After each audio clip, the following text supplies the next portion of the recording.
In the kitchen now with Lindsay Brooks from Runaway Spoon. Great to see you, Lindsay. Too, Amy. Good morning. Well, Lindsay, of course, is a very well-known pastry chef. A lot of the area restaurants she provides the desserts for. She does wedding cakes and parties and catering. Does a lot more than just desserts, but we love her desserts, and we're indulging today, right? Thank you, yes. Nothing better than chocolate and raspberry, you know? Yes, yes, and a nice, rich, like devil's chocolate cake. Just that really moist, just like melt away in your mouth type cake. Yeah, I was talking about that earlier. Sometimes it's like the steak, potatoes, and a good piece of chocolate cake. It's, you know, it's not the over-the-top stuff. Exactly. It's the classic comfort things that you normally maybe stay away from when you go a little bit lighter, you know, to indulge yourself. Go back to your basics. Go back to your roots and do it well. I totally agree. And, you know, I never used to be I always was a straight-up chocolate person. I really never liked the combination of fruit and chocolate. And then, I don't know if it means I'm getting older, but now, something about chocolate and raspberry together, wow! Yeah, you get a really nice sweet cake. You get a nice, like, juicy raspberry that pops in your mouth when you're eating it. It's just great. It's really nice. All right, so homemade, too. We're not using a box mix. No, but you could if that's all you had on hand. But really, you probably have all these ingredients in your house that you could make it from scratch. Okay. So, and this one's really simple. You can just do it by the whisk. And we've got in front here is just some sugar. Okay. Regular canola oil, vegetable oil, buttermilk. If you didn't have buttermilk on hand, you could do regular milk or cream if you had it in the house. But buttermilk, boy, really adds that richness to it. Yeah, it really does. That moisture in there. The moist. And a couple eggs go in, and then also some vanilla extract. Amy. Okay, you bet. These are kind of all your wet ingredients plus the sugar. Okay. And you just want to get that mixed up. And you bake a lot of your cakes by hand, actually, like with a whisk, not with a mixer. Yeah, I don't use a mixer for any of our cake mixing. I think that you have better control just doing it by hand. If you overmix it, you have a tough, chewy cake, and I really like that melt-away soft cake. So, good tip. All right. So over here, we're going to start the buttercream. Okay. And you're going to need a ½ pound of butter. I use a European unsalted butter. Just soft, room temperature, so leave it out overnight or put it in the microwave for a second. And then a couple tablespoons of a raspberry jam, seedless or regular. I prefer the seedless. Okay. And we're going to go ahead and just turn that on and get those mixed up. So just the butter and the jam, that's just it? Just the butter and jam to kind of get it together. And then we have 6 cups of powdered sugar that will go into it in a minute. Okay. All right. Now I see that, when do we start adding the devil's food to this? Yeah, so this is perfect. You've got a kind of a nice creamy consistency here. That's when you're going to go ahead and add a ½ cup or so of cocoa powder. Okay. Any kind of special cocoa powder? The darkest stuff you can find, the best. I don't have a certain brand that you have out there, but a nice dark color. Okay, I can see this is beautiful. Yeah. And then baking powder goes in here and flour. Okay. So it's a really nice, simple recipe that just gets kind of mixed together in one bowl.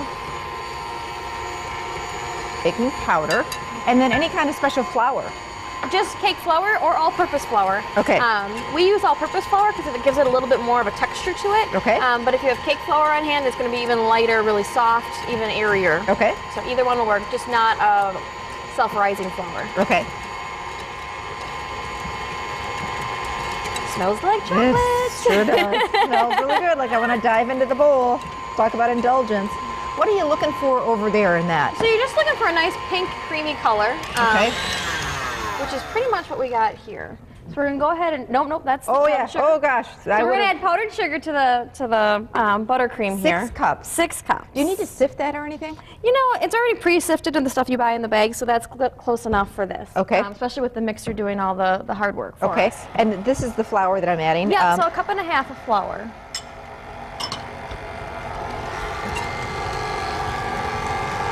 And this recipe makes 2 8-inch pans. I normally put it in a 6-inch pan, and I do a double tall cake because I like really tall cakes. But it can do a regular 8-inch pan, or again, like I said, the 6-inch pans, but a double size. You know, I have to be honest with you. I've never made a homemade cake.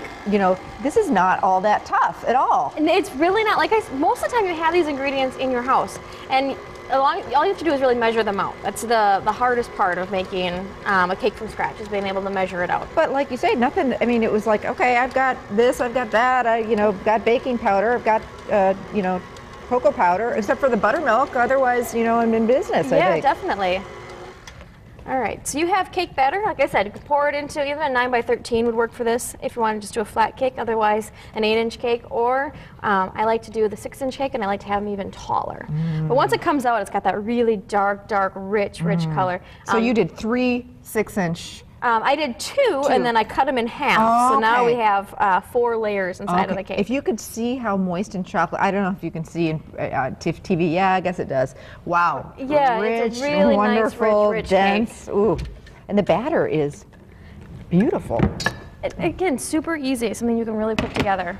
Okay, so I have buttercream that I did this morning. You want to let the buttercream whip for about 3 minutes or so. Okay. So it gets really light, really fluffy, really airy. Color is beautiful. And it's got that beautiful pink tone to it. So and a little bit of, you can actually see some of the raspberry in there. exactly, I kind of, again, like that little pop of flavor that comes out of it. So as far as the cake goes, you want to let it cool completely, so for a couple hours or overnight. And then I've got all my layers here. And I am just gonna throw in about, half a cup or so of that beautiful buttercream and just keep stacking it up. So when you cut it, you're going to have all those layers and the. Yep, buttercream is really the best part about the cake. I mean, the cake's Yeah. great, but the buttercream is just so rich and Ooh. creamy. Keep stacking it up.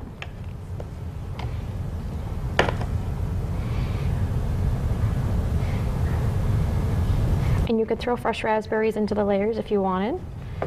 And then last but not least, the top layer goes on. Give it a little squish. And I'm gonna put a little more buttercream on the very top. All right, I'm going to let you finish that up and we'll show you how it looks when we're all done. Oh, this is, yeah, I would be very happy with a piece of that.